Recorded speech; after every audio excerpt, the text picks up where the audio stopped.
Ladies and gentlemen, welcome. We talked last time about the necessity of listening to the self, because your self is your guide and compass. Your self is the one who will lead you to your path. It is what tells you whether you are working in the right place or not. It is what tells you whether you are right or not. It is what tells you whether you married the right person or not. That is your self. It is your system. And after reflecting a little, I found that the problem most people have regarding this matter lies in an earlier stage, which is that most people don't have a relationship with the system.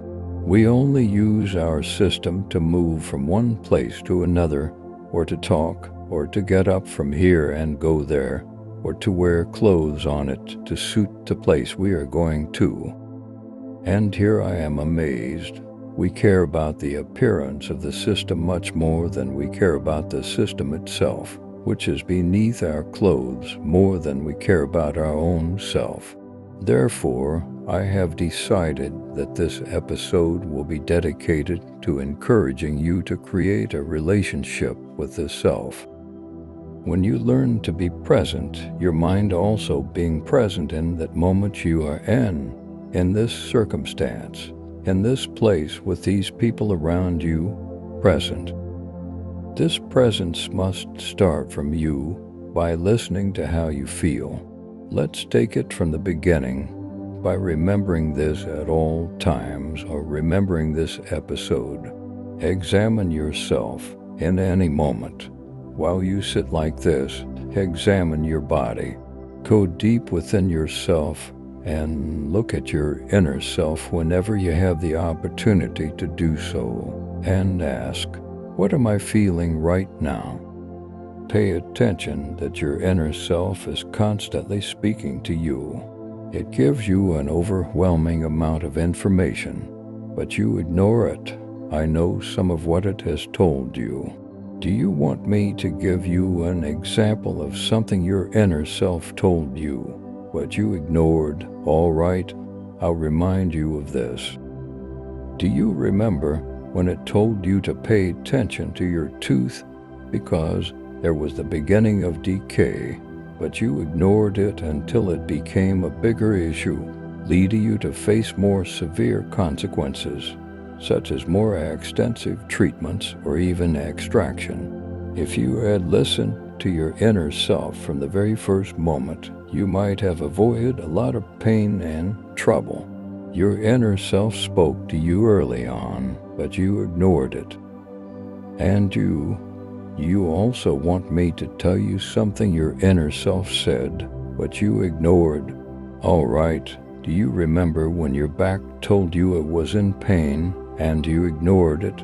Then, after a while, when the pain increased, you went to the doctor, and they told you that you have a slipped disc in your spine that requires surgery or a long period of physical therapy, and you wouldn't be able to resume your normal life because the disc was pressing on a nerve.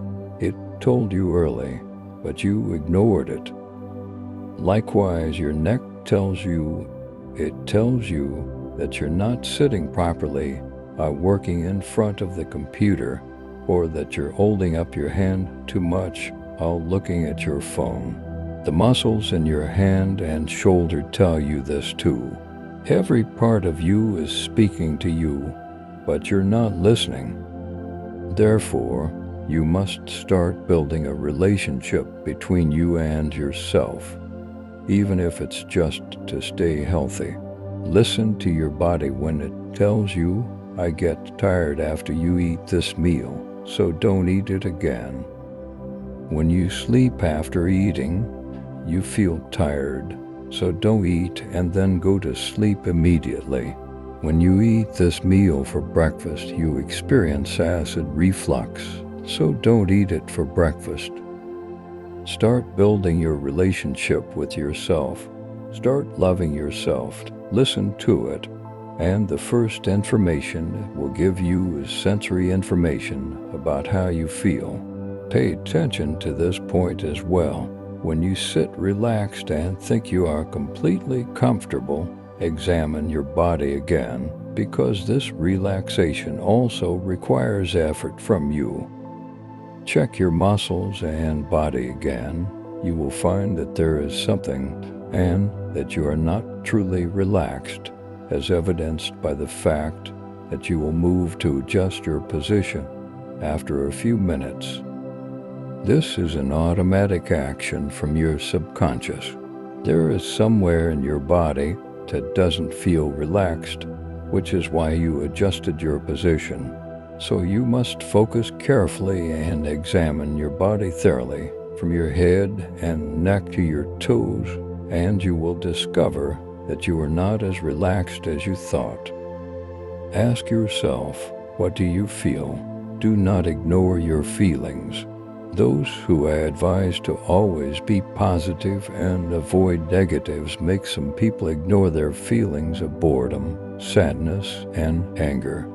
And they say, I'm not okay, but I will be better, as if you must always be fine.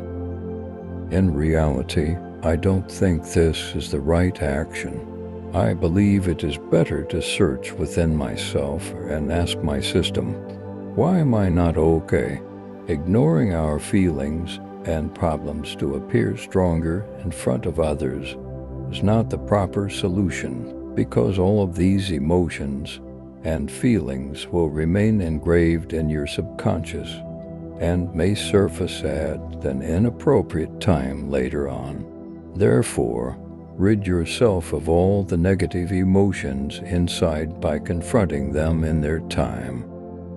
If there is noise around you, step away from the crowd and sit alone. If you have an important appointment with friends, it's not important at all, not more important than you and discovering what is troubling you.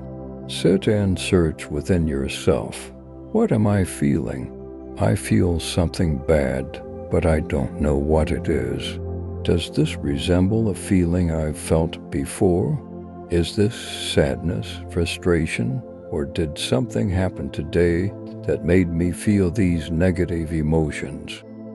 If you ask yourself, and if you are present with yourself, it will answer your questions. It will tell you why you are sad. It will tell you what happened to you today that is worth reflecting on, not to curse someone who harmed you or threaten someone who caused you damage, but because there is something that gave you negative emotions that you need to work on and find out the reason for this distress. We said that yourself, on the first level, will give you sensory information about yourself to make you better, to be healthy, because this body is not just something we use to move around. It's not just to put clothes on. This body is not a mannequin, but it is the ship through which we sail the journey of life. If this body comes to an end, your experience ends with it. So, try to build a good relationship with yourself. Treat it well, and the start of this good treatment is to listen to it and learn exactly what it wants to tell you. And it knows exactly what it wants. Trust in the system. And when you listen to it well, it will tell you what you need to do to be in good health, and then what you need to do for your emotions to also be good. And after you listen well to your system, and after you receive the information that you will gain from yourself, all of this will help you answer the greatest question. What do I want from myself here? Contemplate this episode well, and always remember that the first one you must connect with is yourself, for it is what will make you connected with the people around you, with the earth, and with God, and be connected with everything. The beginning of this connection is that you, the human being, who's in a certain place around your body, within you, in your surroundings, must connect with yourself. And in the end, I wish you all a continuous connection. And until a new episode, God willing, stay well. We're glad you made it this far. If our video ignited something within you, we're honored. Join our Javan Rusa community to explore more and be part of our journey.